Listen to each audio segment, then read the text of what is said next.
وقال عز وجل كما ورد في سورة الشورى وما أصابكم من مصيبة فبما كسبت أيديكم ويعفو عن كثير صدق الله العظيم. رب اشرح لي صدري ويسر لي أمري واحلل عقدة من لساني يفقهوا قولي. اللهم ربنا ألهمنا رشدنا وأعذنا من شرور أنفسنا. اللهم أرنا الحق حقا وارزقنا اتباعه وأرنا الباطل باطلا وارزقنا اجتنابه آمین یا رب العالمین۔ محترم رفقائے تنظیم اسلامی و رفیقات تنظیم اسلامی اور محترم احباب و حاضرین، سب سے پہلے میں تنظیم اسلامی کے سال پنجاب اجتماع میں آپ حضرات کو خوش آمدید کہتا ہوں۔ لاہور شہر سے فاصلے پر ہماری سب سے بڑی ظاہر بات ہے کہ یہاں پر نفری جو ہے شہر لاہور کے حلقے سے ہے، اور عام طور پر ہمارے سالانہ اجتماعات کے موقع پر چونکہ وہ اکثر و بیشتر لاہور میں ہوتے رہے ہیں تو شد رحال کی نوبت کم آتی رہی لاہور والوں کے لیے۔ یہ اس مرتبہ بہت اچھی بات ہے کہ ہم سب نکلے ہیں، باہر آئے ہیں۔ اب ظاہر بات ہے کہ یہاں تقریباً 50 گھنٹے جو آپ یہاں گزاریں گے، گھر والی سہولتیں تو نہیں ہوں گی، خواہ کتنا بھی اہتمام کر لیا گیا ہو، لیکن یہ کہ آپ یہ محسوس کریں کہ آپ اللہ کی راہ میں ہیں، اللہ کے دین کے لیے نکلے ہیں۔ کوئی دنیاوی غرض و غایت آپ کے پیش نظر نہیں ہے، نہ کوئی تجارت ہے، نہ کوئی تفریح ہے معاذ اللہ۔ تو اس حوالے سے اس اجتماع کے آداب اور حقوق کو بھی ملحوظ رکھیں، اور اگر کوئی تکلیف آئے تو اسے برداشت بھی پورے ہی خندہ پیشانی کے ساتھ کیجیے۔ میری آج کی گفتگو کا عنوان ہے ہمارے دکھوں کا واحد علاج اسلام۔ دیکھیے، انسانی زندگی میں دکھ اور سکھ ان کا چولی دامن کا ساتھ ہے، دکھ بھی ہے سکھ بھی ہے، سردی کے ساتھ گرمی بھی ہے، نرمی کے ساتھ سختی بھی ہے۔ ان مع العسر یسرا ان مع العسر یسرا، یسر کے ساتھ عسر ہے، عسر کے ساتھ یسر ہے۔ لیکن انسان نفسیاتی طور پر متاثر جو ہوتا ہے زیادہ، وہ تکلیف سے ہوتا ہے، دکھ سے ہوتا ہے۔ خوشی آتی ہے تو وہ ایسے گزر جاتی ہے، اس کا وقت کا بھی پتہ نہیں چلتا، گزرتے ہوئے بڑی تیزی کے ساتھ وقت گزر جاتا ہے۔ لیکن غم کا معاملہ ہو جائے تو ایک ایک لحظہ جو ہے وہ بڑا کٹھن ہو جاتا ہے، بڑی مشکل سے گزرتا ہے۔ تو انسان کے احساسات پر زیادہ جو اثر آتا ہے وہ دکھ کا آتا ہے۔ بعض فلسفے دنیا میں ایسے ہیں کہ جنہوں نے اس دکھ، خاص طور پر جو حساس انسان اس کو محسوس کرتا ہے، اس کے اعتبار سے یہ کہا ہے کہ دنیاوی زندگی نرا دکھ ہی دکھ ہے۔ آپ کو معلوم ہے کہ تعداد انسانوں کی بہت بڑی تعداد ہے جو بدھ مت کی پیروکار ہے، اور بدھ مت کا کلمہ طیبہ یہ ہے، یعنی یہ ان کا اصل الاصول ہے، جیسے ہمارے دین کا اصل الاصول ہے لا الہ الا اللہ محمد رسول اللہ، کلمہ طیبہ۔ ان کا جو کلمہ طیبہ ہے وہ یہ سروم دکھم، سب دکھ ہی دکھ ہے، سب مصیبت ہی مصیبت ہے۔ انسانی زندگی جو ہے وہ تو صرف دکھوں سے اور تکلیفوں سے عبارت ہے۔ اسی کو غالب نے بھی کہا ہے، آپ نے یہ شعر بھی غالب کا میں نے بہت سے دروس میں سنا ہوگا کہ قید حیات و بند غم اصل میں دونوں ایک ہیں۔ یہ قید حیات ہے، ابھی آپ حدیث سن رہے تھے، الدنیا سجن المومن، مومن کے لیے یہ دنیا کی زندگی جو ہے جیل خانہ ہے، یہ قید ہے، قید حیات۔ جیسے جیل میں آدمی اپنی مرضی سے نہیں جاتا، بھیجا جاتا ہے، اپنی مرضی سے نہیں نکلتا بلکہ نکالا جاتا ہے، اسی طرح لائی حیات آئے قضا لے چلی چلے، اپنی خوشی سے آئے نہ اپنی خوشی چلے۔ تو دنیا کی زندگی جو ہے وہ واقعتاً ایک اعتبار سے قید خانہ ہے۔ قید حیات و بند غم اصل میں دونوں ایک ہیں۔ جب تک یہ زندگی رہے گی غم بھی لگا رہے گا، تکلیفیں لگی رہیں گی، مصائب آتے رہیں گے، انسان کو دکھوں کا سامنا رہے گا، واسطہ رہے گا۔ موت سے پہلے آدمی غم سے نجات پائے کیوں؟ ظاہر بات ہے جب تک زندگی ہے تو غم ہے، تو موت سے پہلے نجات نہیں مل سکتی۔ اگرچہ اس کے بعد کا اگلا مرحلہ جو ہے، جو حقیقت کو جاننے والے ہیں وہ تو جانتے ہیں کہ اس کے بعد تو غم کا اور بڑا کڑا مرحلہ آنے والا ہے۔ اب تو گھبرا کے یہ کہتے ہیں کہ مر جائیں گے، مر کے بھی چین نہ پایا تو کدھر جائیں گے؟ اگر اللہ ہمیں معاف فرمائے، اپنی رحمت اور مغفرت سے ہمیں اب ڈھانپ لے، جیسے کہ حضور نے فرمایا الا یتغمدنی ربی برحمتہ۔ حضور نے فرمایا کہ کوئی انسان بھی محض اپنے اعمال کی بنیاد پر جنت میں نہیں داخل ہو سکے گا جب تک کہ رحمت خداوندی دستگیری نہ کرے۔ کسی صحابی نے بڑی ہمت کی، بڑے جرأت کا معاملہ کیا، پوچھ لیا کیا حضور آپ بھی؟ ظاہر بات ہے آپ بھی انسان ہیں، آپ بھی بشر ہیں، قرآن مجید میں کہلوایا گیا ہے قُلْ إِنَّمَا أَنَا بَشَرٌ مِثْلُكُمْ۔ تو اگر آپ کہتے ہیں کوئی انسان جنت میں داخل نہیں ہو سکے گا محض اپنے اعمال کی بنیاد پر جب تک کہ رحمت خداوندی دستگیری نہ کرے، تو کیا آپ بھی اس قاعدہ کلیہ میں شامل ہیں؟ آپ نے فرمایا ہاں میں بھی، الا یتغمدنی ربی برحمتہ، جب تک کہ میرا رب مجھے اپنی رحمت سے ڈھانپ نہیں لے گا میں بھی جنت میں داخل نہیں ہو سکوں گا۔ تو اس اعتبار سے اللہ تعالیٰ وہاں ہمیں بچا لے، لیکن جو وہاں نہیں بچایا گیا، اب ظاہر بات ہے کہ اس کے لیے جو مصیبت ہے وہ تو پھر دائمی ہے، ابدی ہے، دکھ ہی دکھ ہے۔ میں اس کی طرف زیادہ جانا نہیں چاہتا، اس وقت اصل میں میرا موضوع جو ہے وہ اس دنیا میں دکھوں کا علاج۔ اب اس اعتبار سے غور کیجئے، دکھ دو قسم کے ہیں۔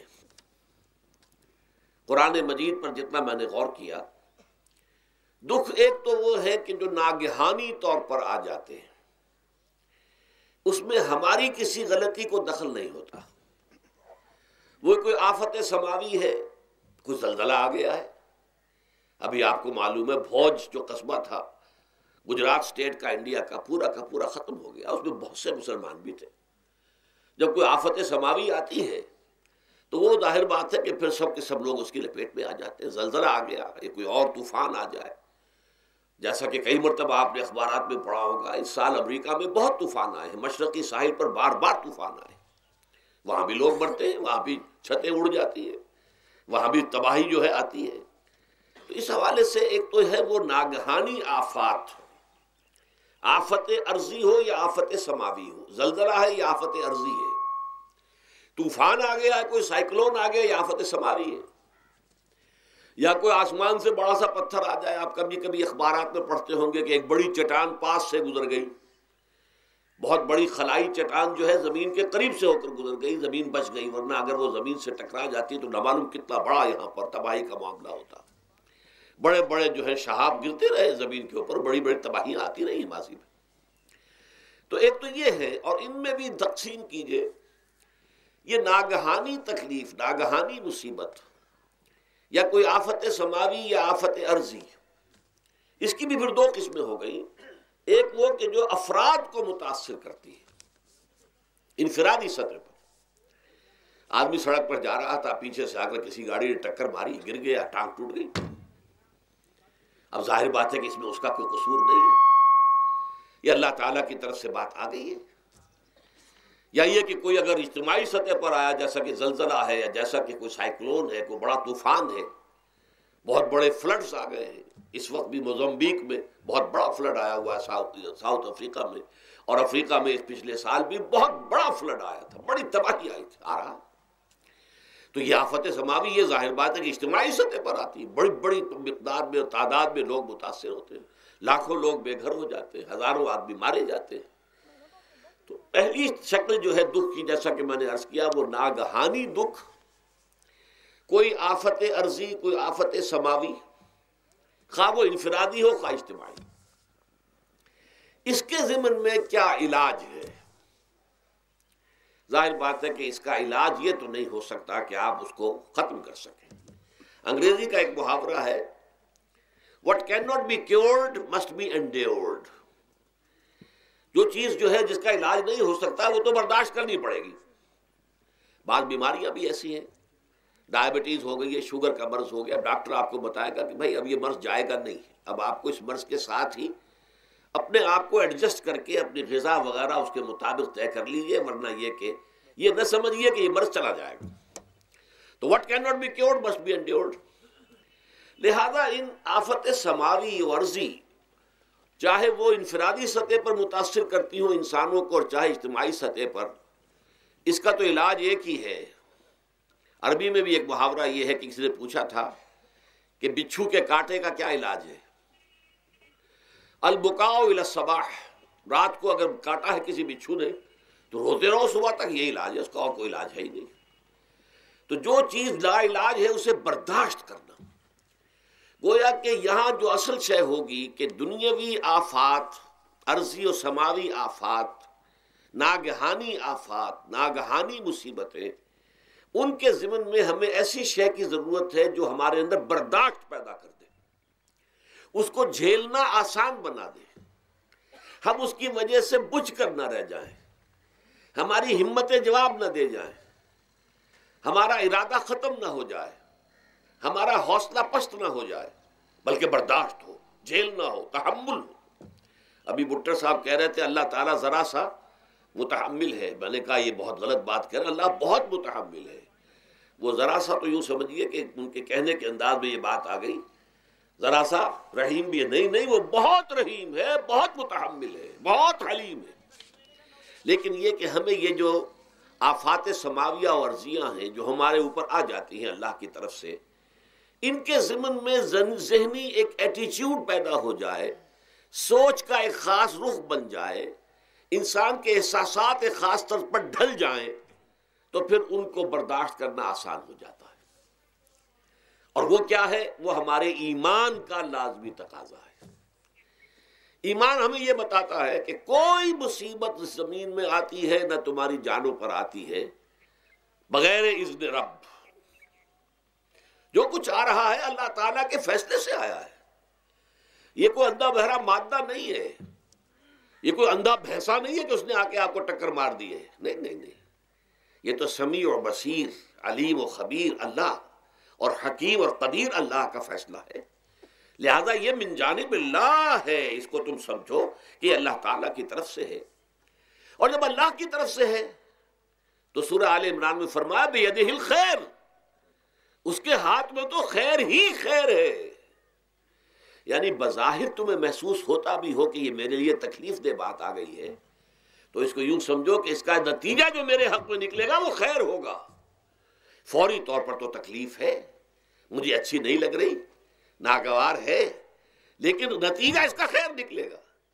جیسے بچہ بیمار ہے، ماں اسے دوا پینے پر مجبور کر رہی، کڑوی دوا ہے، وہ تو سمجھتا ہے مجھ پر بڑا ظلم ہو رہا ہے، یا آپ لے گئے اسے ڈاکٹر کے ہاں ٹیکہ لگوایا ہے، وہ تو چیخ رہا ہے، رو رہا ہے، لیکن آپ کو معلوم ہے، کاش اسے بھی معلوم ہو جائے کہ یہ میرے خیر کے لیے، میرے بھلے کے لیے، اگر اسے یہ معلوم اور محسوس ہو جائے تو اس کی تکلیف اس کے اندر بہت کمی آ جائے گی، وہ سہار لے گا، اس کو وہ برداشت کرے گا۔ اس حوالے سے اس کا جو ہمارے دین میں اس کا نام ہے، اس ذہنی کیفیت کا، ان احساسات کا، اسے ہم کہتے ہیں تسلیم و رضا۔ جو کچھ آ رہا ہے اللہ کی طرف سے آ رہا ہے، لہذا سر تسلیم خم ہے، اے اللہ ہم قبول کرتے ہیں، رضا، ہر حال میں تیری رضا پر راضی ہیں، جو تیرا فیصلہ ہے ہمیں بصر و چشم قبول ہے، تسلیم و رضا۔ ہم بھی تسلیم کی خو ڈالیں گے، بے نیازی تیری عادت ہی صحیح۔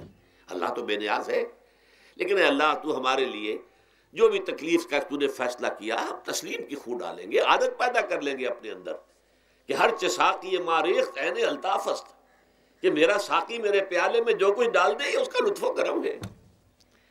یہ مقام رضا ہے، یہ ایمان کا ایک ایسا تقاضا ہے کہ جس کو ہم کہیں گے ایمان کی حلاوت، ایمان کی مٹھاس۔ اگر آپ کا منہ کڑوا ہو جائے تو آپ چینی کھاتے ہیں تاکہ منہ کا ذائقہ ٹھیک ہو جائے۔ اگر تکالیف کی وجہ سے، دکھ کی وجہ سے آپ کے احساسات کے اندر کوئی خرابی پیدا ہو رہی ہے، یہ جو مقام رضا ہے، یہ اس کے لیے قند ہے، یہ اس کے لیے چینی ہے، یہ اس کے لیے شہد ہے، یہ اس کی تلخی کو ظاہر کر دینے والی شیء ہے کہ اللہ تیری رضا پر راضی، راضی برضائے رب۔ اب اس کے ضمن میں سمجھئے، یہ تو اصولی بات میں نے آپ کو بتا دی، اس کی تین کیفیات ہو سکتی ہے، کیوں اللہ کی طرف سے یہ چیزیں آتی ہیں۔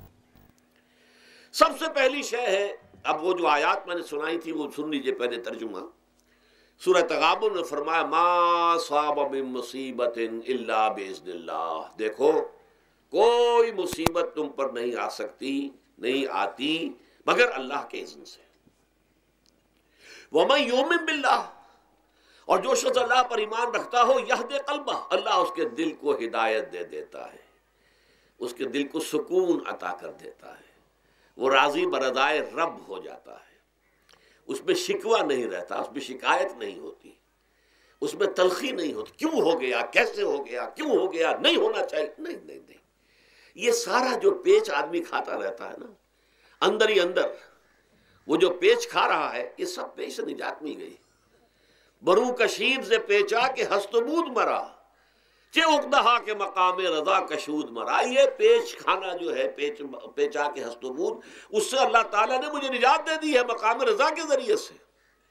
کتنے بڑے بڑے عقدے میرے حل ہو گئے اس مقام رضا سے، چے عقدہا کہ مقام رضا کشود میرا، میرے تو بہت سے عقدے اس سے حل ہو گئے۔ اس حوالے سے ایک موٹی بات تو یہ ہو گئی، لیکن اب اس کو 3 حصوں میں تقسیم کیجئے۔ پہلی بات یہ کہ یہ اللہ کی طرف سے آزمائش کے طور پر آتے ہیں۔ آزمائش، میرا بندہ اس پر صبر کرتا ہے یا نہیں، یا میرے خلاف بکواس کرنے پر آمادہ ہو جاتا ہے۔ اللہ تو ایسا ہے، اللہ نے تو ہم پر کبھی کرم کیا ہی نہیں ہے، اللہ تو ظالم، معاذ اللہ معاذ اللہ معاذ اللہ۔ کہیں ایسا تو نہیں، میرا بندہ جو ہے تکلیف کو جھیلتا ہے میری وجہ سے، یہ سمجھ کے کہ اللہ کی طرف سے آئی۔ یہ سب جو ہے یہ بہت بڑی کامیابی ہے اگر انسان کو حاصل ہو جائے۔ اور اس صبر کے نتیجے میں 2 اور باتیں پیدا ہوتی ہیں۔ یہ مضامین علیحدہ علیحدہ دروس کے اندر آتے رہے ہیں، لیکن آج ایک نئے عنوان کے تحت جمع ہو کر آ رہے ہیں۔ پہلی بات یہ ہوتی ہے کہ یہ امتحان کا نتیجہ کیا نکلتا ہے کہ آپ نے ایک امتحان پاس کیا تو آپ کے اگلے درجے میں ترقی ہو جاتی ہے۔ 5ویں کا امتحان پاس کر لیا نا تو 6ٹھی میں جائیں گے، اب 6ٹھی کا امتحان پاس کریں گے تو 7ویں میں جائیں گے، 7ویں کا پاس کریں گے تو 8ویں میں۔ درجہ بدرجہ انسان کی دینی، ایمانی اور روحانی ترقی کا ذریعہ یہ آزمائش بنتی ہے۔ جتنا اس میں صبر ہوگا، جتنا اس میں تسلیم و رضا جو ہے آپ حاصل کرتے جائیں گے تو آپ کے درجے بلند ہوتے چلے جائیں گے۔ آپ کا امتحان کڑے سے کڑا آئے گا، بڑے سے بڑا آئے گا، مشکل سے مشکل تر آئے گا۔ ایک وقت میں ایم اے کا امتحان بھی آپ کو دینا ہوگا، ایک وقت میں ہو سکتا ہے پی ایچ ڈی کے لیے تھیسس آپ لکھیں، پھر اس کے اوپر جو ہے ٹیم بیٹھی ہوئی اور آپ سے وہ بحث کرے، جرا کرے آپ سے، وہ بھی کرنا ہوگا۔ لیکن یہ کہ اگر پرائمری ہی میں فیل ہو گئے تو اس کا سوال ہی پیدا نہیں ہوتا کہ کبھی آپ ایم اے کا یا پی ایچ ڈی کا تھیسس بھی لکھیں۔ اور اسی کو دوسرے انداز میں کہا گیا ہے قرآن مجید میں، وَلِيُبْلِيَ الْمُؤْمِنِينَ مِنْهُ بَلَاءً حَسَنًا۔ اصل میں ابلا کہتے ہیں، بلا یبلو جو ہے عربی زبان میں آتا ہے آزمانا۔ خلق الموت والحیات لیبلوکم ایکم احسن عملا، یہی معنی ابتلا کے میں، ابتلا یبتلی آزمانا۔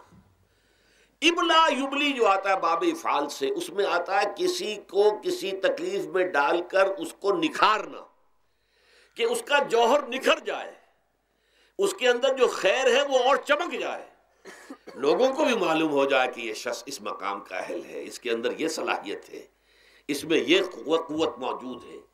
تو یہ گویا کہ اہل ایمان کی صلاحیتوں کو نکھارنے کے لیے اور ان کے درجات کی ترقی کے لیے بھی اللہ تعالیٰ دنیا کے اندر یہ مصیبتیں اور امتحانات جو ہیں آزمائش کے حوالے سے افراد پر بھی اجتماعی طور پر بھی لاتا ہے۔ اور ایک اس کا اور بھی ہے، اہل ایمان پر اس طرح کے ابتلاء و آزمائش کی ایک نوعیت اور بھی ہے، اور وہ یہ ہے کہ جو بھی آپ سے غیر ارادی طور پر یا یہ کہ آپ نے کوئی گناہ ارادی طور پر بھی کر لیا، اللہ تعالیٰ اس کی سزا اسی دنیا میں دے کر آخرت کی سزا سے محفوظ کر دیتا ہے۔ گویا کہ اس سے بڑا خیر کیا ہوگا؟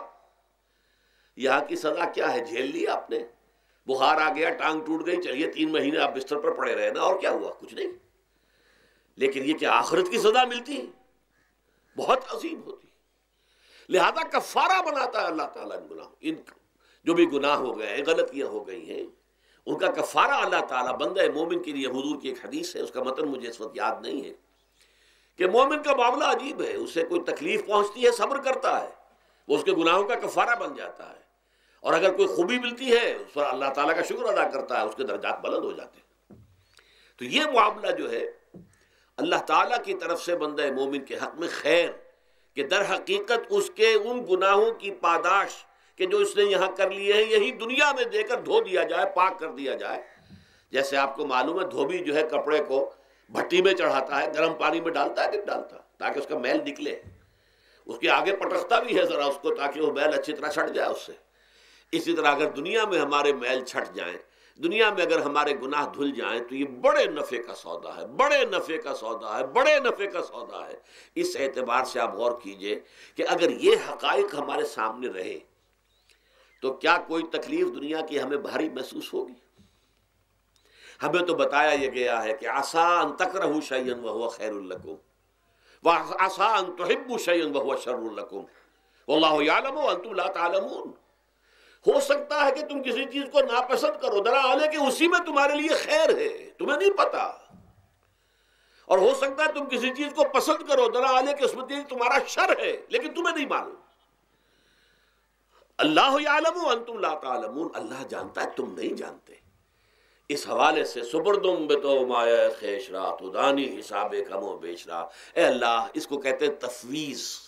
یہ سورہ تغابن کے درس میں یہ تمام مضامین تفصیل سے آتے ہیں کہ ایمان کے جو باطنی ثمرات ہیں اس میں سب سے پہلے مقام رضا ہے، پھر تفویض ہے، توکل ہے۔ آپ محنت کر رہے ہیں، محنت کر رہے ہیں، محنت کر رہے ہیں، نتیجہ نہیں نکلا۔ ایک نتیجہ یہ نکلے، ایک بچے نے بہت محنت کی، دن رات کام کیا، فیل ہو گیا امتحان میں، اب صدمے سے کمر ٹوٹ سکتی ہے اس کی، لیکن نہیں، ہو سکتا ہے کہ اللہ تعالیٰ نے اسی میں میرے لیے خیر رکھی ہو۔ اس لیے کہ ہماری محنت سے کچھ نہیں ہوگا، ہمارے مادی وسائل سے کچھ نہیں ہوگا، ہوگا اللہ کے اذن سے، اللہ کی مرضی سے، اللہ کی مشیت سے۔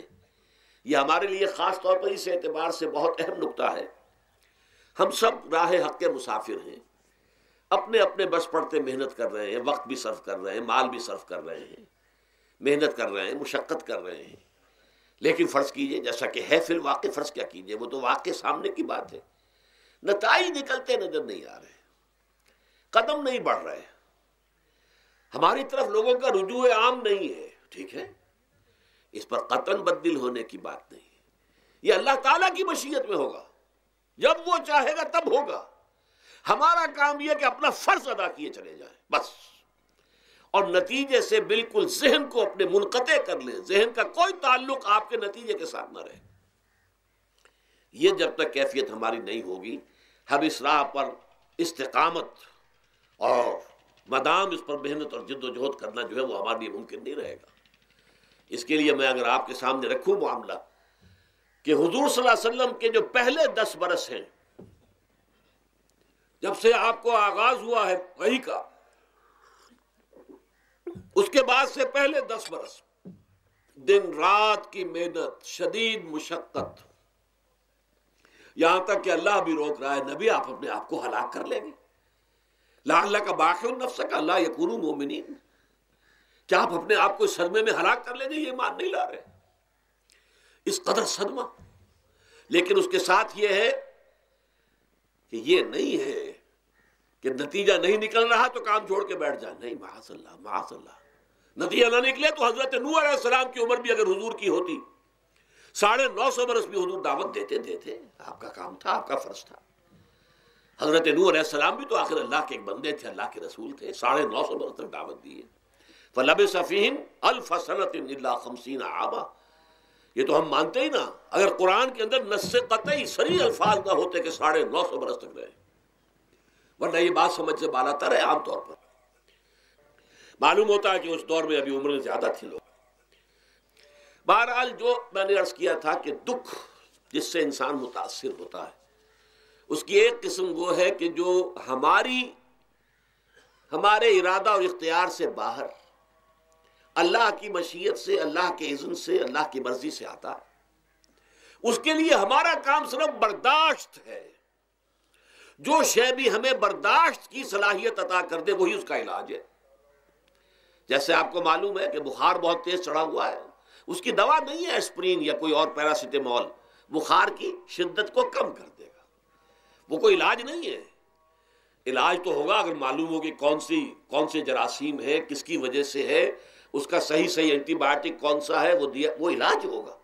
یہ علاج نہیں ہے، لیکن اس کی شدت کی کمی اور اس کے اندر جو احساس ہے جھیل جانے کا، وہ انسان کے لیے آسان ہو جاتا ہے۔ یہی مضمون آیا ہے سورہ حدید میں بھی، ما اصاب من مصیبت فی الارض ولا فی انفسکم، یہاں کھول دیا اس مضمون کو۔ میں نے عرض کیا تھا نا کہ یہ آفت سماوی بڑے پیمانے پر بھی ہو سکتی ہے، زمین میں یعنی زلزلہ آ گیا، فلڈ آ گیا، طوفان آ گیا، ولا فی انفسکم، خاص تمہاری جان میں، تمہیں بخار ہو گیا، تمہیں ٹی وی لگ گئی، تمہیں کوئی اور بیماری آ گئی، تمہیں کینسر ہو گیا، معاذ اللہ ثم معاذ اللہ، ہوتا ہے، آخر ہوتا ہے، دنیا میں انسانی زندگی کے ساتھ یہ ساری چیزیں لگی ہوئی ہیں۔ لیکن یہ چیزیں ما اصاب من مصیبت فی الارض ولا فی انفسکم، نہیں پڑتی تم پر کوئی پڑنے والی کوئی مصیبت، کوئی تکلیف، نہ پوری زمین میں بڑے پیمانے پر، نہ تمہاری جانوں میں انفرادی سطح پر، الا فی کتاب من قبل ان نبراہا، مگر یہ کہ وہ تو ایک کتاب میں، کتاب اللہ کے علم کی کتاب، ام الکتاب، اس میں پہلے سے درج موجود ہے۔ یہ الٹ اپ نہیں ہو گیا، یہ اچانک نہیں ہو گیا۔ آپ اچانک سمجھتے ہیں کہ صاحب میں تو جا رہا تھا، اچانک ٹرک نے آ کے مجھے دھکا مار دیا۔ اچانک کوئی شے یہاں نہیں ہوتی، اس کائنات میں پتا تک نہیں ہلتا جب تک کہ اس نے رب نہ ہو۔ اچانک کا کیا سوال؟ تو در حقیقت جو ہوتا ہے وہ اللہ تعالیٰ کے علم میں پہلے سے ہے، علم کامل، ما کان وما یکون، جو کچھ ہوا ہے، جو کچھ ہوگا، مستقبل، ماضی، کل کا کل، آنے واحد میں اللہ کے علم میں موجود ہے۔ لہذا یہاں اچانک کچھ نہیں ہوتا، جو بھی آیا ہے اللہ کے اذن سے آیا ہے، اور یہ پہلے سے اللہ کے علم کے اندر موجود تھا، لکھا ہوا تھا، الا فی کتاب من قبل ان نبراہا ان ذلک علی اللہ یسیر۔ یہ تمہیں تو مشکل نظر آئے گا لیکن اللہ پر بڑا آسان ہے، اللہ کا علم کامل ہے، ما کانا ما یکون کو حاوی ہے۔ لِکَیْ لَا تَأْسَوْا عَلَىٰ مَا فَاتَکُمْ، تاکہ تم افسوس نہ کیا کرو ان چیزوں پر جو تم سے چھوٹ جائیں، جاتی رہیں، چھن جائیں۔ کوئی موقع تھا ہاتھ سے نکل گیا، کوئی دولت تھی اس پر ڈاکہ پڑ گیا، کوئی اور مصیبت ہے وہ آ گئی، کوئی عزیز فوت ہو گیا، اکلوتا بیٹا تھا فوت ہو گیا، وغیرہ وغیرہ۔ ما فاتکم، فات سے ہی فوتیدگی ہے نا، جو شے بھی نکل جائے، چلی جائے، ہاتھ سے جاتی رہے، چاہے وہ کوئی آپ کا عزیز تھا جو فوت ہو گیا تو آپ کے ہاتھ سے نکل گیا، یا کوئی مال تھا جو آپ کے قبضے سے نکل گیا، ڈاکہ پڑ گیا، چوری ہو گئی، نقصان ہو گیا کاروبار میں بہت بڑا، اس پر افسوس نہ کیا کرو۔ اگر افسوس کرو گے تو اس کا مطلب کیا ہوگا کہ تمہیں اللہ پر اعتماد نہیں ہے، یا تم سمجھتے ہو کہ اللہ کے سوا بھی کوئی ہے جو یہ کام کر سکتا ہے۔ کائنات میں تو ایک ہی کی مرضی چلتی ہے، وہ ہے اللہ۔ لہذا اگرچہ وہ کسی کے ذریعے سے تکلیف آپ کو پہنچی ہے، کسی نے آپ کو پتھر مارا ہے، وہ پتھر ہو سکتا ہے آپ کو نہ لگتا، لگ گیا ہے تو اللہ کے فیصلے سے لگا ہے، اس کا باپ بھی نہیں پتھر مار سکتا آپ کو اگر اللہ کا اذن نہ ہو۔ لہذا آپ پتھر مارنے والے کو بھی مجرم سمجھیے، ٹھیک ہے، اس سے بھی قصاص لینے کا آپ کو حق ہے، لیکن یہ جان لیجئے کہ جو آیا ہے پتھر وہ اذن رب سے آیا ہے۔ اب ظاہر بات ہے کہ اگر یہ کیفیت ہوگی تو غصہ اتنا نہیں ہوگا اس شخص پر کہ جس نے یہ کام کیا ہے، بلکہ ہو سکتا ہے آدمی مسکرا کے رہ جائے، جیسے کہ وہ میں واقعہ سناتا رہا ہوں اپنے دروس میں کہ ایک درویش مرش آدمی جا رہا تھا، جو رب کرے سو ہو، جو رب کرے سو ہو، جو رب کرے سو ہو۔ کسی شخص نے پتھر اٹھا کر دے مارا، اس کے سر پہ لگ گیا کہ اس نے پیچھے پلٹ کر دیکھا کس نے مارا ہے۔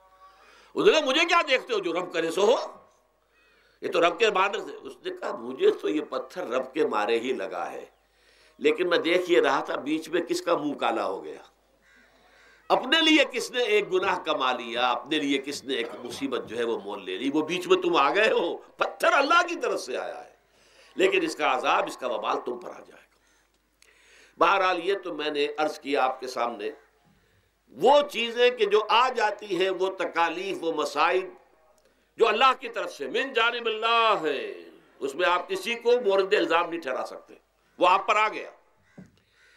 دوسری تکلیفیں وہ ہیں جن کے لیے فارسی میں کہتے ہیں خود کردہ، اپنے ہاتھوں جو مصیبتیں آتی ہیں۔ اس کے لیے میں نے آپ کو سورہ شورى کی آیت سنائی ہے، ما اصابکم من مصیبت فبما کسبت ایدیکم ویعفو عن کثیر۔ جو مصیبت بھی تم پر آتی ہے انسانوں، وہ تمہارے اپنے ہاتھوں کے کرتوتوں کی وجہ سے آتی ہے، اور ابھی تو اللہ بہت سی چیزوں کو تو معاف بھی کرتا رہتا ہے، ہر تمہاری غلطی پر پکڑتا نہیں ہے، ہر خطا کے اوپر تمہیں سزا نہیں دیتا ہے، کوئی سزائیں معاف بھی کرتا رہتا ہے، عفو و درگزر سے بھی کام لیتا ہے، بہت متحمل اور حلیم بھی ہے، بہت رحیم اور غفور بھی ہے اور کریم بھی ہے، لیکن یہ کہ یہ جان لو کہ ایک مصیبتیں وہ ہیں جو تمہاری اپنی پیدا کرنے ہیں، بما کسبت ایدیکم، تمہارے اپنے ہاتھوں کی کمائی ہے۔ یہ کون سی خود کردہ، یہ در حقیقت ہے اجتماعی نظام جو انسان بناتا ہے۔ اس اجتماعی نظام کو غلط کر کے اگر اس نے اپنے لیے مصیبتیں کھڑی کر لی، مصیبت ہے لیکن یہ مصیبت تمہارے اپنے ہاتھوں کی لائی ہوئی ہے۔ تم نے نظام غلط بنایا ہوا ہے، تم نے دولت کی تقسیم غلط کی ہوئی ہے۔ اللہ نے تو رزق پیدا کر دیا اور سب کے لیے کافی ہے، یہ تم نے کیا ہے کہ ایک طرف کچھ لوگوں کے کھتے بھرے ہوئے ہیں اور ایک طرف کوئی فاقے سے مر رہا ہے۔ یہ خود کردہ ہے، یہ ہمارا کبھی ہے، یہ تم نے نظام غلط بنایا ہے۔ یہ جو نظام کے اندر خرابی ہے یہ تمہاری اپنے کرتوت ہیں، تم نے خود نظام کے اندر غلطی رکھی ہوئی ہے، ناانصافی گھولی ہوئی ہے، اس کا زہر گھولا ہوا ہے، یہ تمہارے اپنے کرتوتوں کی وجہ سے، اور اس کا علاج تمہیں کرنا پڑے گا خود۔ اور وہ علاج کیا ہوگا؟ اور نظام کو صحیح قائم کرو، اللہ کا دیا ہوا نظام، نظام عدل و قسط۔ یہی وجہ ہے کہ سورہ حدید کی جو آخری آیت میں نے پڑھی تھی وہ کیا تھی؟ اللہ تعالیٰ فرماتا ہے کہ ہم نے تو اپنے رسولوں کو بھیجا اس لیے، کتابیں نازل اس لیے کی، لقد ارسلنا رسلنا بالبینات، ہم اپنے رسولوں کو بھیجتے رہے معجزوں کے ساتھ، واضح نشانیوں کے ساتھ۔ وانزلنا معهم الکتاب والمیزان، ان کے ساتھ ہم نے کتاب اتاری، میزان اتاری۔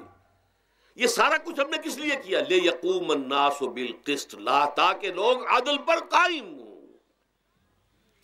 اب اگر تم نے اس عدل کے نظام کو چھوڑ کر اللہ کے دیے ہوئے نظام کو تج کر تم نے خود اپنا نظام بنا لیا، تو ظاہر بات ہے سرمایہ دار جب نظام بنائے گا تو وہ مزدور کے بارے میں نہیں سوچ سکتا، اسے تو اپنی مصلحتیں نظر آئیں گی، اس کے سامنے تو اپنا نفع ہوگا، جتنا زیادہ سے زیادہ نفع کما لو، جتنا ان مزدوروں کا خون نچوڑ سکوں نچوڑ لو۔ زمیندار نظام بنائے گا تو وہ بیچارے کاشتکار، مزارع، ہاری، اس کی مصلحت نہیں دیکھ سکتا، وہ تو کہے گا مجھے اپنے بچوں کو انگلستان بھیجنا ہے تعلیم کے لیے، مجھے اپنے لیے جو ہے اسلام آباد میں بھی بنگلہ بنانا ہے اور پری میں بھی بنانا ہے، اور پھر مجھے تو ایئر کنڈیشن بنگلے چاہیے ہر جگہ پر۔ وہ تو اپنے مصلحت کو دیکھے گا۔ وہ غریب کے ساتھ کیا بیت رہی ہے جو دن رات کی محنت اور مشقت کر رہا ہے، جس نے ہل چلایا ہے، جس نے بیج ڈالا ہے، جس نے پانی دیا ہے، جس نے فصل کی دیکھ بھال کی ہے، جس نے پھر فصل کاٹی ہے، اس کے لیے تو بمشکل 2 وقت کا گزارا، وہ بھی بمشکل، اور اس کے علاوہ نہ اس کے بچے کے لیے علاج معالجے کی کوئی سہولت ہے، نہ اس کی اولاد کے لیے تعلیم کی کوئی کا بندوبست ہے، لیکن یہ کہ اسی کی محنت کے نتیجے میں عیش اڑا رہا ہے وہ زمیندار اور جاگیردار، ان کے محل ہیں، ایئر کنڈیشنڈ ہیں، ان کے بچے انگلستان اور امریکہ میں تعلیم حاصل کرتے ہیں، اب آگے بڑھ کر انہوں نے کارخانے دار بھی وہ بن گئے، وہی لوگ ہیں کہ جو اعلیٰ تعلیم حاصل وہ کرتے تھے وہی بیوروکریٹس بنتے ہیں، انہی میں بڑے بڑے افسر آئیں گے۔ عام آدمی جو ہے وہ تو شاذ نکل آتے ہیں، کچھ لوگ بہت ذہین بچے بھی ہوتے ہیں، غربا کے بچے بھی ہوتے ہیں، کبھی کبھی نکل آتے ہیں، لیکن وہ تو کوئی 1-2 دانے ہوں گے ایسے جو بہت ہی انتہائی طور پر غیر معمولی طور پر ذہین ہو۔ عام بچہ کہاں کرے گا، کیسے جائے گا؟ لہذا وہ پیچھے رہ جائے گا، وہ جونیئر کلرک ہوگا یا بہت تیر مارے گا سینئر کلرک ہو جائے گا، اپر گریڈ کلرک ہو جائے گا لوور گریڈ کلرک سے بڑھ کر۔ اللہ اللہ خیر صلی اللہ، یہ کمشنر کون ہوں گے، ڈپٹی کمشنر کون ہوں گے، یہ تو ظاہر بات ہے اسی، سیکریٹری کون ہوں گے، یہ 22 گریڈ والے کون ہوں گے، 21 گریڈ والے کون ہوں گے، ان کی اکثریت انہی لوگوں میں سے ہوگی۔ اس حوالے سے یہ جو غلطی، یہ جو دکھ ہے، یہ دکھ تمہارا اپنا پیدا کرتا ہے، اور خود کردہ رہا علاج نہیں، اس کا علاج اور کچھ نہیں ہے جب تک کہ تم خود اپنے طرز عمل کو نہیں بدلو گے۔ اب یہ جو دکھ ہے میں اس میں سے چند کو آپ کے سامنے گنوانا چاہتا ہوں۔ دیکھیے، سب سے پہلا دکھ جو دنیا میں انسان نے خود پیدا کیا سماجی سطح پر، یہ پیدائشی طور پر نیچ ہے اور یہ پیدائشی طور پر اونچا ہے، یہ مسلی ہے اور یہ سید ہے۔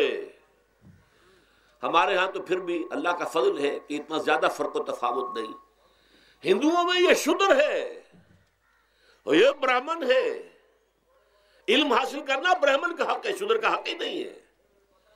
اور شودر کے کان میں اگر اشلوک بھی پڑ جائے کہیں بغیر ارادے کے، کہیں جا رہا تھا اور کہیں گیتا کے اشلوک ہو رہے تھے، اس نے سن لیے، تو اس کی سزا کیا ہے؟ سیسا جو ہے اس کو پگھلا کر اور وہ اس کے کان میں ڈال دیا جائے تاکہ سماعت ہی ختم ہو جائے۔ دنیا میں یہ کس نے کیا بھائی؟ یہ خود انسان نے کیا۔ یہ ظلم انسان اپنے اوپر ڈھا رہا ہے، یہ اونچ نیچ اس نے خود بنائی ہے۔ ہمارے ہاں بھی ہے، اتنی نہیں ہے۔ مصلی کا کیا مقام ہے آپ کے معاشرے میں؟ سید کچھ بھی ہو، بدمعاش ہو، زانی ہو، سید ہے، اسے تو جھک کر اس کے گوڑے کو ہاتھ لگائیں گے۔ لیکن یہ کہ دوسرا شخص جو ہے مصلی، کتنا ہی نیک ہو، بھلا ہو، پارسا ہو، وہ برابر جو ہے چارپائی پر بھی بیٹھنے کا حقدار نہیں۔ یہ ساری اونچ نیچ ہم نے پیدا، اللہ نے نہیں کیا تھا۔ اللہ نے تو تمام انسانوں کو مساوی پیدا کیا۔ اللہ کے رسول یہ فرما کر گئے، لا فضل لعربی علی عجمی ولا لعجمی علی عربی ولا لأحمر علی اسود ولا لأسود علی احمر الا بالتقوی کلکم بنو آدم وآدم من تراب۔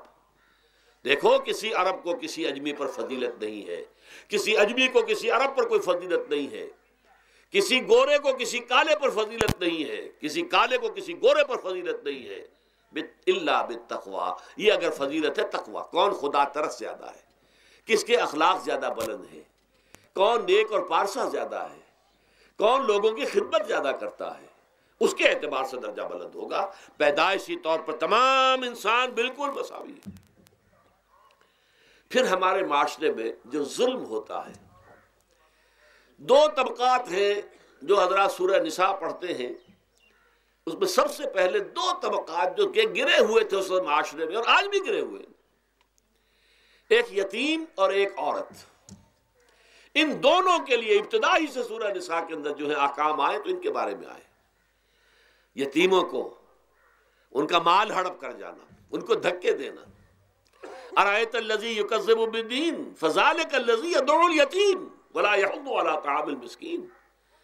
تم نے کبھی غور کیا اس شخص پر جو کہ جزا و سزا کا منکر ہے؟ وہی ہے کہ جو یتیم کو دھکے دیتا ہے۔ یتیموں پر ظلم ہوتا ہے، وہ آپ کے معاشرے میں پستے ہیں، پٹتے ہیں، ان کا کوئی والی وارث نہیں، ان کی طرف سے کوئی پوچھنے والا نہیں، کوئی بولنے والا نہیں۔ اور پھر یہ کہ اگر اس کا باپ کو مال چھوڑ گیا ہے تو وہ چچا کھا جائیں گے، کوئی اور ولی کھا جائیں گے، ختم کر دیں گے، ہڑپ کر جائیں گے۔ جس پر قرآن مجید کہتا ہے کہ ان الذین یاکلون اموال الیتامی ظلما انما یاکلون فی بطونہم نارا۔ یقیناً وہ لوگ جو یتیموں کا مال ناحق ہڑپ کرتے ہیں، وہ اپنے پیٹوں میں آگ کے انگارے بھر رہے ہیں۔ وَسَيَصْلَوْنَ سَعِيرًا۔ اور یہاں تو دنیا میں جو آگ کے انگارے ہیں وہ محسوس نہیں ہو رہے، آخرت میں ایک طرف وہ آگ کے انگارے ظاہر ہو جائیں گے جو اندر سے جلائیں گے، اور ایک طرف جہنم کی آگ باہر سے جلائے گی۔ یہ دو طرفہ جلن جو ہے ان کو برداشت کرنی پڑے گی۔ ظاہر بات ہے یہ ہمارا اپنا کیا ہوا ہے، یہ اللہ کی طرف سے نہیں ہے، یہ ہم نے نظام غلط بنایا ہے، ہم نے اطوار اپنے برے کر لیے۔ اور دوسرا طبقہ خواتین کا، عورتوں کا۔ سب سے بڑا ظلم اس معاشرے میں کیا ہے؟ جو بچپن ہی سے احساسات کے اوپر ایک بوجھ بن جاتا ہے بچیوں کے، کہ بیٹے کو افضل سمجھتے ہیں، بیٹی کو جو ہے گھٹیا سمجھتے ہیں۔ اس قدر ناانصافی، اس قدر ناانصافی۔ اسی باپ کے نطفے سے بیٹا بھی ہے اور بیٹی بھی ہے، اسی ماں کے رحم میں بیٹے نے بھی پرورش پائی ہے، بیٹی نے بھی پرورش۔ بعضکم من بعض، قرآن کہتا ہے تم سب ایک دوسرے میں سے ہو، کوئی افضل نہیں، کوئی گھٹیا نہیں۔ اللہ تعالیٰ نے، اللہ کے نبی نے کسی بیٹے کی پرورش پر کوئی اجر و ثواب نہیں بتایا۔ ہاں، 2 یا 3 بیٹیوں کو پال پوس کر، تہذیب سکھا کر، پھر ان کی شادی کر کے ان کے گھروں میں پہنچا دیا، جنت کی ضمانت اللہ تعالیٰ دے رہا ہے۔ اور سب سے بڑی بات یہ کہ سب سے زیادہ محبوب انسان حبیب اللہ محمد ہے صلی اللہ علیہ وسلم، اور محمد کو اللہ نے بیٹے نہیں دیے بھی تو لے لیے، بیٹیاں دی، 4 بیٹیاں دی۔ اور کتنی محبت کرتے تھے محمد صلی اللہ علیہ وسلم کی بیٹیوں سے، خاص طور پر حضرت فاطمہ سے، وہ تو آپ سیرت میں پڑھیے کتنی محبت، کس قدر محبت۔ سب سے چھوٹی تھی شاید اس لیے۔ بہرحال پہلی بات تو یہ کہ بچپن ہی سے وہ دعویٰ پڑھنا شروع ہو جاتا ہے بچیوں کے ذہنوں پر کہ ہم کو گھٹیاں ہیں، ہمارے بھائی بڑیاں ہیں، ہمارے والدین جو ہیں ان سے زیادہ محبت کرتے ہیں، ہم سے نہیں کرتے۔ پھر شادی میں اکثر و بیشتر لڑکیوں کی مرضی کا کوئی خیال نہیں کیا جاتا. یہ ظلم ہے جو ہم کر رہے ہیں. لڑکی کی مرضی کے بغیر، اس کے اذن کے بغیر، اس کی اجازت کے بغیر کوئی شادی نہیں ہو سکتی. زبردستی وہ بھیڑ بکریاں نہیں ہے کہ جس کے ہاتھ چاہا آپ نے بیچ دیا. معاذ اللہ ثم معاذ اللہ ثم معاذ اللہ. یہ ضرور ہے کنواری بیٹی ہے تو اس سے صرف آپ نے پوچھا اور وہ خاموش رہی، بس یہ بھی کافی ہے. البتہ یہ کہ اگر کوئی سیبہ ہے جس سے پہلے نکاح ہو گیا تھا، بیوہ ہو گئی، یا پہلے شادی تھی ایک خلا لے لی، طلاق لے لی یا طلاق ہو گئی، اس کو تو کہنا پڑے گا کہ ہاں مجھے کوئی اعتراض نہیں ہے اگر میری فلاں شخص سے شادی کر دی جائے، اس کے بغیر نکاح ہو نہیں سکتا.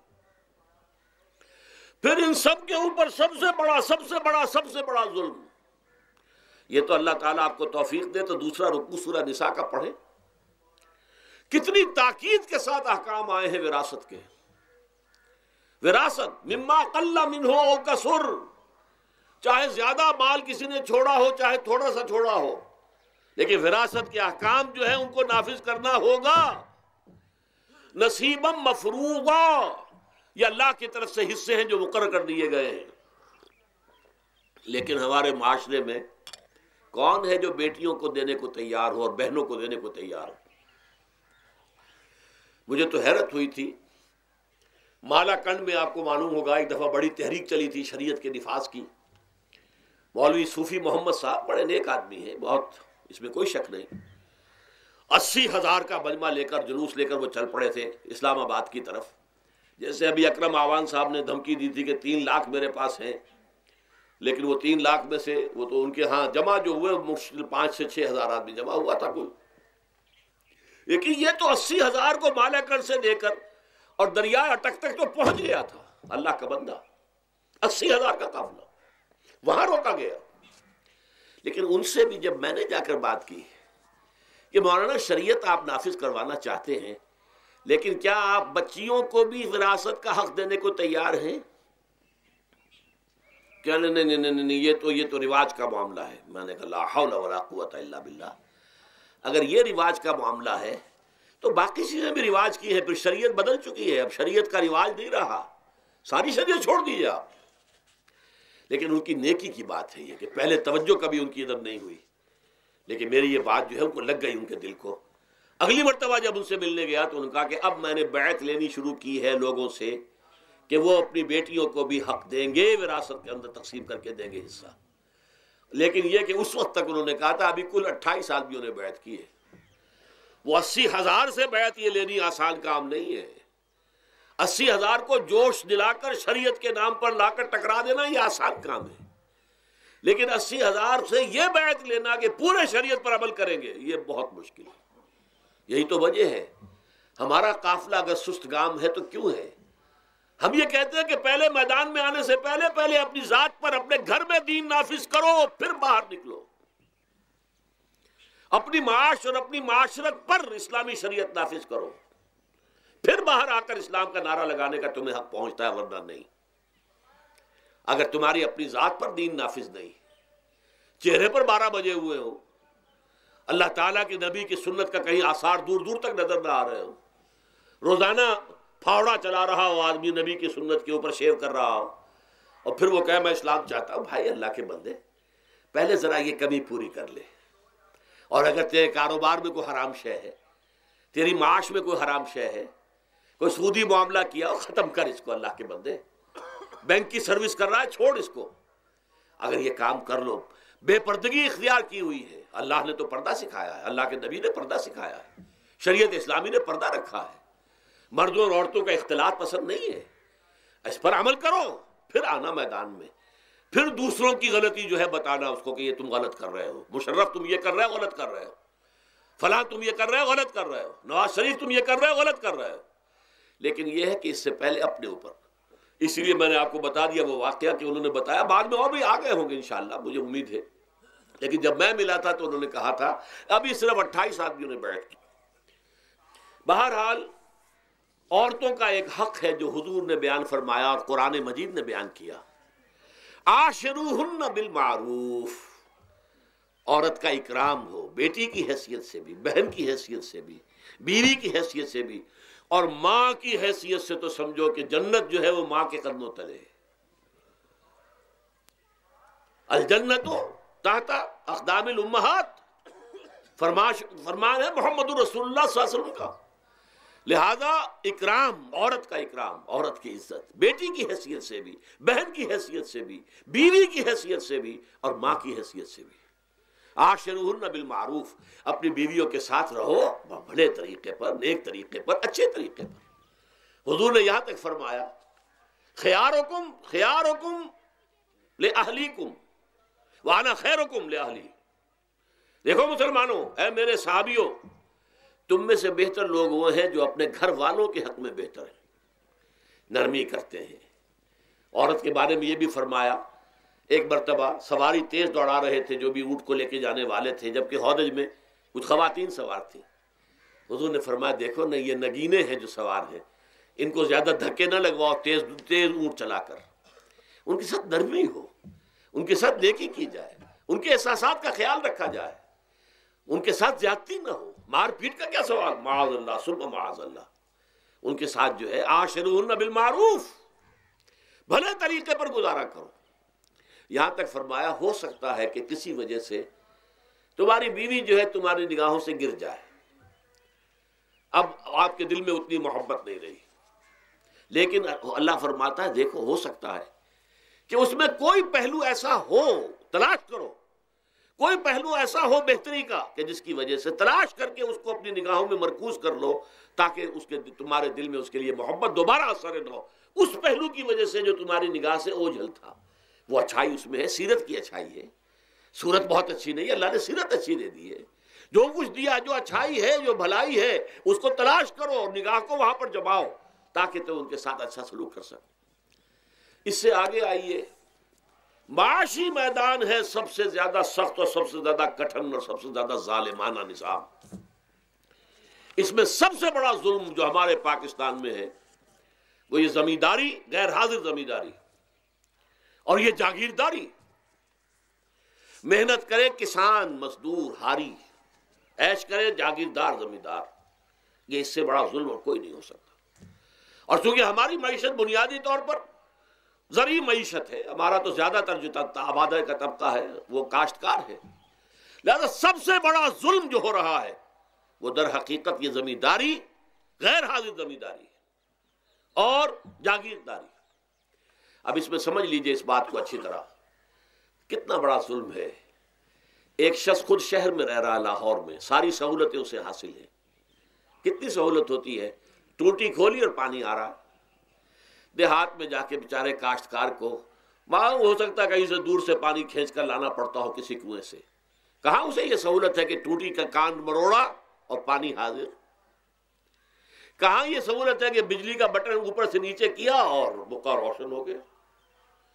یہ ساری سہولتیں بھی لے رہا ہے اور وہ تنخواہ بھی لے رہا ہے کوئی، یا کوئی کاروبار بھی کر رہا ہے، اور ایک زمین اس کے پاس ہے، فلاں ضلع میں میرا رقبہ ہے، اس رقبے پر جو کاشت کر رہا ہے آ کر اس کی کمائی میں سے، اس کی فصل میں سے آدھا بٹا کر لے جاتا ہے۔ کیا حق پہنچتا ہے اسے؟ یہ مزارعت جو ہمارے ہاں جس کو جائز قرار دے دیا گیا، یہ دور ملوکیت میں جائز قرار دیا گیا۔ بادشاہت جو ہے وہ چلتی تھی، جیسے آپ نے کن کھجورا دیکھا ہے نا، اس کے بہت سی ٹانگیں ہوتی ہیں، کن کھجورے کی کتنے پاؤں ہوتے ہیں، سینکڑوں۔ ایسے بادشاہوں کے یہ پاؤں ہوتے تھے، جاگیردار، 3000 منصبدار، 5000 منصبدار، 20,000 منصبدار، 30,000 منصبدار، یہ جاگیردار بڑے بڑے علاقے ان کے پاس ہے۔ اب ظاہر بات ہے کہ وہ خود تو کاشت نہیں کر سکتے نا، انہیں تو مزارع چاہیے، لہذا مزارعت کے جائز ہونے کا فتویٰ دیا گیا۔ جب اسلام میں بادشاہت آ گئی، ملوکیت آ گئی اور جاگیرداری آ گئی، جو ملوکیت کے پاؤں ہیں وہ کنسلے کی طرح، کن کھجورے کی طرح اس کے پاؤں ہیں، تو وہ تو جاگیردار ہے۔ یہ ہے جس کی وجہ سے امام ابو حنیفہ نے کہا مزارعت حرام ہے، جس کی زمین ہے وہ کاشت کرے، یا حضور کی حدیث ہے کہ چاہے اپنے بھائی کو دے دے تو ایک دانہ لینے کا حقدار نہیں ہے۔ اگر تو تمہارا کوئی اور ذریعہ معاش نہیں ہے تو ٹھیک ہے، جاؤ کاشت کرو، تمہارا کوئی اور ذریعہ معاش ہے، تمہارا کاروبار ہے، تمہاری دکان چل رہی ہے، تم ملازمت میں ہو، تمہیں تنخواہیں مل رہی ہیں، تمہارا پروویڈنٹ فنڈ بھی جمع ہو رہا ہے، تمہیں تو تمہارے ریٹائرمنٹ کے بعد وہ پینشن بھی مل جائے گی، اور اس کے ساتھ ساتھ تم نے یہ ظلم روا رکھا ہوا ہے۔ زمین اگر ہے یا تو جاؤ کاشت کرو، ورنہ یہ کہ اس زمین کو دے دو اپنے کسی بھائی کو، ملکیت تمہاری رہے گی، کاشت وہ کرے گا تو جو فصل ہوگی اس کی برداشت بھی وہی کرے گا، وہی لے کر جائے گا۔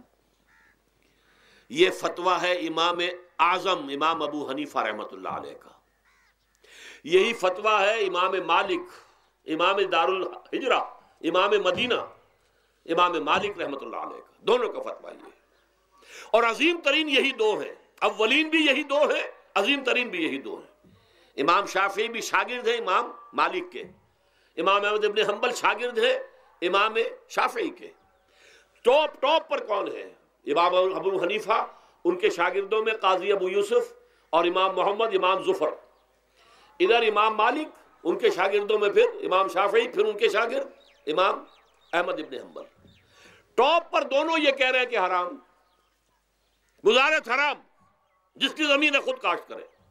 یہاں یہ ہے کہ خود کاشت نہیں کر سکتا تو اپنے بھائی کو دے دے، بس ٹھیک ہے، اس میں سے کوئی حصہ لینے کا وہ حقدار نہیں ہے۔ جو محنت کرے، جو خون پسینہ اپنا لگائے، وہی اس سے ساری جو ہے آمد بھی اس کو حاصل ہونی چاہیے۔ یہ مجھے حال ہی میں، یہ آپ کے علم میں ہونا چاہیے، یہ فتویٰ دیا ہے قاضی ابو یوسف اور امام محمد نے کہ مزارعت حلال ہے، جائز ہے۔ شرطیں لگائی انہوں نے کہ بیج بھی زمیندار دے، کوئی جانور وغیرہ ہے تو وہ بھی زمیندار کا ہو، اگر کوئی ٹریکٹر ہے تو اس کی بھی پیمنٹ جو ہے زمیندار کرے، یہ ہے شرطیں۔ یعنی اس کا کوشش کی ہے کہ اس جاگیرداری کا ڈنک جو ہے کم ہو جائے، اس مزارعت کے اندر جو مضرت ہے وہ کم ہو جائے، لیکن یہ کہ اصلاً اسے جائز قرار دے دیا۔ ہمارے ہاں کون شرطوں کو کون دیکھتا ہے، آداب کو کون دیکھتا ہے، قواعد و ضوابط کو کون، ہنیئن مریا، جیسے کہ ماں کا دودھ پیتے ہیں ایسے ہی یہ مزارعت کی جو آمدنی ہے اس کو کھا رہے ہیں۔ حرام ہے، حرام ہے، حرام ہے۔ حال ہی میں ابھی ملاقات ہوئی میری مولانا زاہد الراشدی صاحب، آپ کے بہت قریب گجرانوالے میں، جو اس کی سب سے بڑی مسجد ہے، اس کے خطیب ہیں۔ انہوں نے بتایا ملا علی قاری نے بھی یہ لکھا، جو بہت بعد کے حنفی جو ہے وہ فقیہ ہیں، کہ دلائل تو وہی ہیں جو امام ابو حنیفہ نے دیے ہیں، دلائل تو ان کے ساتھ ہیں، لیکن مصلحت ہے جو جس کے تحت یہ فتویٰ دیا گیا۔ یہاں تک کہ مولانا شبیر احمد عثمانی کے ساتھ دست راز سمجھ لیجئے، ظفر احمد عثمانی رحمۃ اللہ علیہما، انہوں نے بھی یہ لکھا ہے کہ دلائل تو امام صاحبی کی رائے کے حق میں جاتے ہیں، لیکن یہ کہ ہمارے ہاں تقلید کا ایسا ایک قلادہ گردنوں میں ڈال لیا گیا ہے، چونکہ ہمارے بزرگوں نے فتویٰ دے دیا، قاضی ابو یوسف نے امام اور قاضی اور امام محمد نے، لہذا فتویٰ تو اسی پر چلے گا۔ میں نے ان سے بات کی، ان کا ڈٹ کر میں نے کہا میدان میں آئیے نا، کام کیجیے۔ جب تک یہ مزارعت ختم نہیں ہوتی ہے، جب تک جاگیرداری اور زمینداری ختم نہیں ہوتی ہے، اس ملک میں کوئی سیاست صحیح آ ہی نہیں سکتی۔ یہ سیاست تو وڈیروں کا، جاگیرداروں کا، بڑے بڑے زمینداروں کا کھیل ہے۔ یہ آپ نے پتہ نہیں نام سنا ہے کہ نہیں، میوزیکل چیئرز گیم، یہ ہوتا ہے ان کا کھیلنے والوں کا، بہت زیادہ دولت والے جو ہیں، یہ ان کا کھیل ہے۔ ان کو کام تو کوئی کرنا نہیں ہوتا، جاگیردار ہے، اسے کوئی کام کرنا ہے۔ وہ بیٹھ کر ایک کلب بنا رکھی ہے، یہ پارلیمنٹ کیا ہے، کلب ہے، وہاں بیٹھ کے وہ اپنا وقت گزاری کرتے ہیں۔ یہ پوائنٹ آف آرڈر آ گیا ہے، اور یہ جو ہے ہماری حقوق جو ہے، پریولیج موشن آ گئی ہے، وہ کرتے نہیں گفتگو بیٹھ کر۔ تو یہ جان لیجئے کہ یہ ظلم کس نے کیا ہے؟ یہ خود کردہ ہے، یہ ہم نے اس نظام کو برداشت کیا ہوا ہے۔ جب تک ہم نہیں اٹھیں گے یہ نظام ختم نہیں ہوگا۔ خود کردہ کا علاج خود ہی کرنا ہوگا۔ یہ غلط نظام جو چلا آ رہا ہے، جب تک کہ اس کو ہم بدلیں گے نہیں، اس کو ختم نہیں کریں گے، اس وقت تک یہ ظلم کیسے ختم ہوگا؟ اس سے آگے آئیے، ایک ہے کارخانے دار۔ کارخانے دار کو اور مزدور کو آپ نے چھوڑ دیا کہ باہم طے کریں۔ کارخانے دار کہتا ہے میں تو صاحب آپ کو 15 روپے دوں گا، کام کرنا ہے تو کریں، نہیں کرتے تو نہ کریں۔ آپ نے زیادہ سے زیادہ یہ کیا کہ نہیں، یہ ویج بہت کم ہے، آپ نے ایک یونین بنا لی، کچھ ہڑتال کر دی۔ اچھا ہڑتال کر دی، 10 دن کی ہڑتال کے بعد غریب مزدور کا تو بچہ ہو سکتا ہے بھوکا مرنے لگے، کارخانے دار کی صحت پہ کوئی اثر پڑے گا؟ اس میں لاکھوں ہیں، کروڑوں ہیں، اس کی صحت پر کوئی اثر نہیں پڑتا۔ لہذا یہ ظلم ہے۔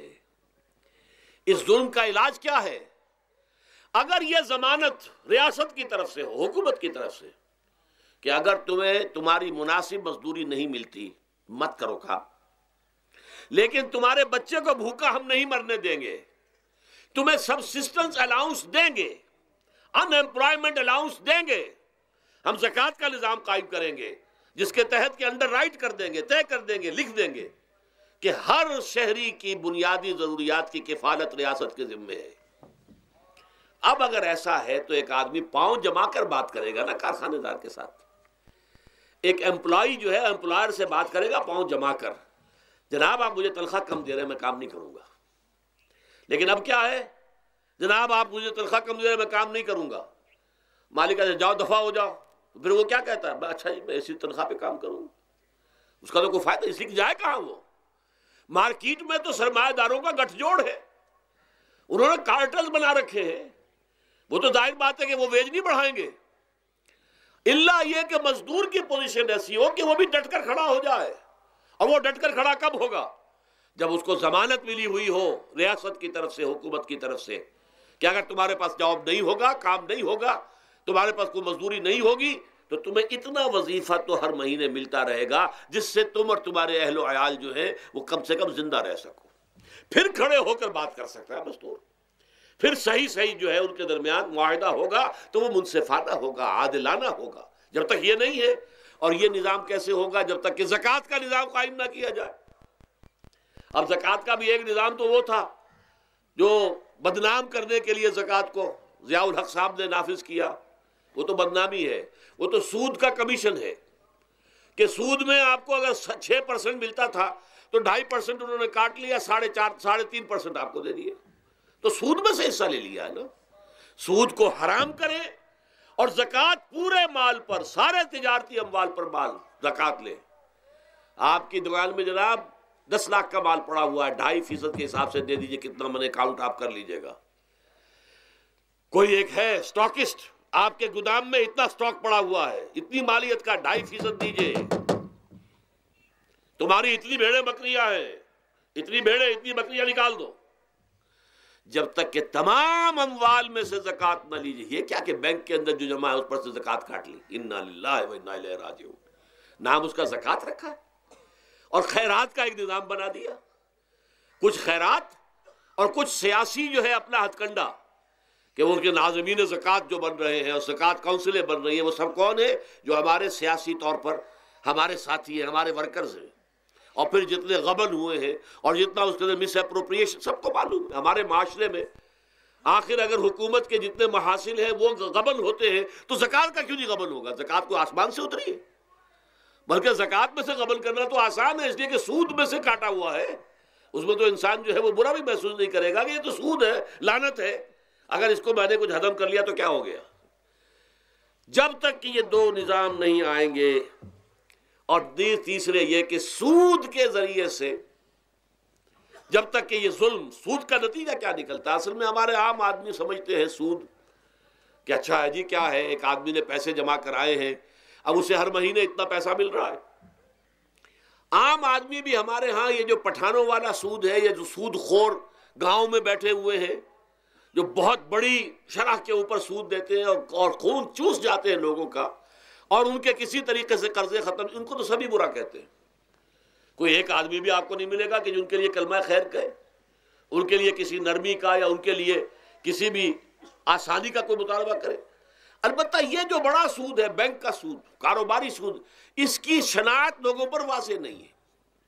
یہ ایک بہت بڑے پیمانے پر یہ برائی جو ہے آپ کو انڈیویجول پر نہیں نظر آ رہی۔